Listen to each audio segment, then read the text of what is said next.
विधानसभा चुनाव के सियासी दांवपेच के बीच इस बार उत्तराखंड और उत्तराखंडियत का मुद्दा बहुत अहम हो गया है। हरीश रावत इस मुद्दे को लगातार उठाते रहे और अब बीजेपी भी इसी मुद्दे के सहारे चुनावी नैया पार लगाने की कोशिश में है।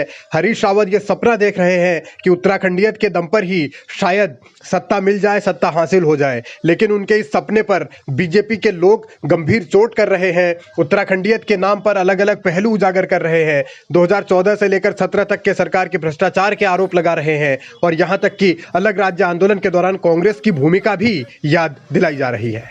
उत्तराखंड राज्य की जब हम बात करते हैं तो निश्चित रूप से हमें अटल बिहारी वाजपेयी जी याद आते हैं, जिन्होंने इस राज्य को बनाया था,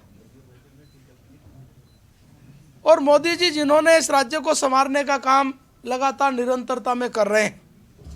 और हमने कहा है मोदी जी ने बनाया था और मोदी जी संवार रहे हैं।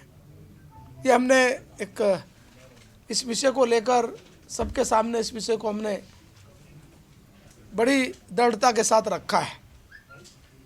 ये उत्तराखंड की जनता कभी नहीं भूल सकती कि कांग्रेस ने कभी अलग राज्य का चाहे आंदोलन हो, चाहे राज्य की मांग को लेकर यहाँ का नौजवान, यहाँ की बहनें, कभी इन्होंने समर्थन नहीं किया। उत्तराखंड राज्य निर्माण के हमेशा अलग अलग, अगर मैं कहूँ तो कांग्रेस के अनेक नेता इसके विरोध में बोलते रहे। हद तो तब हो गई तब रामपुर तिराहे पर अलग राज्य की मांग को लेकर और आंदोलन के लिए दिल्ली जा रहे लोगों पर गोलियां चलाई गई, बहनों के साथ क्या क्या क्रूरता की गई, और कांग्रेस पार्टी उस सारे मैटर में केवल मौन ही नहीं रही, अपितु कहीं ना कहीं उसमें एक, मैं कहता हूं कि सम्मिलित थी। कांग्रेस को उत्तराखंड विरोधी साबित करने के लिए बीजेपी इतिहास के पन्ने पलट रही है। साथ ही भारतीय जनता पार्टी के नेता खुद को उत्तराखंड का सबसे बड़ा हिमायती साबित करने की कोशिशों में है। लेकिन हरीश रावत को यह लग रहा है कि जिस पिच पर वो पहले से खेलते आ रहे हैं, अब बीजेपी भी वहीं आने को मजबूर हुई है। हरीश रावत ने प्रधानमंत्री नरेंद्र मोदी और अमित शाह को उत्तराखंडी टोपी की ब्रांडिंग करने के लिए धन्यवाद दिया है। साथ ही आरोप लगाया है कि 5 साल तक उत्तराखंड और उत्तराखंडियत को मारने वालों को चुनाव के वक्त में उत्तराखंड की याद आ रही है। तो ये आरोप उन्होंने भारतीय जनता पार्टी पर लगाए हैं। मतलब साफ है कि ये चुनाव उत्तराखंडियत के मुद्दे पर हो रहा है और इसका फायदा किसे मिलेगा ये राज्य की जनता तय करेगी।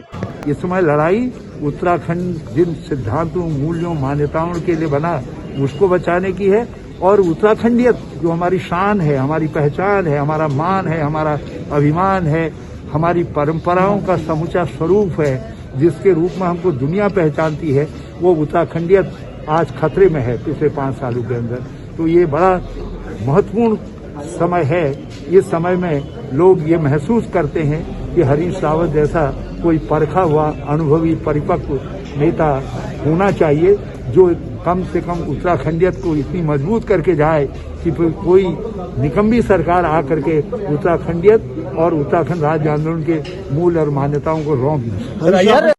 उत्तराखंड अलग राज्य बनने के बाद ये 5वां विधानसभा का चुनाव हो रहा है, लेकिन ये पहला मौका है जबकि राजनीतिक पार्टियां उत्तराखंडियत और उत्तराखंड की बात कर रही हैं, उत्तराखंड के आवाम के सरोकारों की बात कर रही हैं, और खास तौर पर उत्तराखंडियत को लेकर जो चर्चा देहरादून से लेकर दिल्ली तक है उस पर सबकी निगाहें हैं। मगर सवाल ये है कि ये सिर्फ चुनावी जुमले तक सीमित रहेगा या फिर इस उत्तराखंडियत को आगे बढ़ाने के लिए जो भी दल सत्ता में आएगा वो आगे भी काम करेगा। तो ये एक राजनीतिक बिसात तो बिछा ली गई है उत्तराखंडियत के नाम पर, लेकिन अब देखना है कि जनता किस पर भरोसा करती है, कौन सबसे बड़ा उत्तराखंडी साबित होता है।